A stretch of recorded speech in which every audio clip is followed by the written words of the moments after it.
if you're experiencing connection errors while playing Red Dead Redemption 2, particularly error code 2026, follow these steps to troubleshoot and resolve the issue quickly. Step 1. Check server status. Visit the official Rockstar Games website or social media channels to check if there are any ongoing server issues. If the servers are down, you may need to wait until they are back online. Step 2. Restart your game.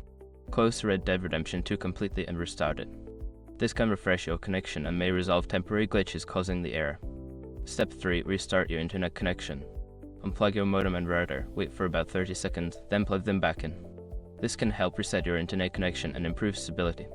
Step 4. Check firewall and antivirus settings. Ensure that your firewall or antivirus software is not blocking Red Dead Redemption 2. Add the game to the exceptions list or temporarily disable the software to see if it resolves the issue. Step 5. Update network drivers. Make sure your network drivers are up to date. Go to your device manager, find your network adapter, and check for updates. Keeping drivers updated can improve connectivity. Following these steps should help you resolve connection errors in Red Dead Redemption 2. If the problem persists, consider reaching out to Rockstar Support for further assistance.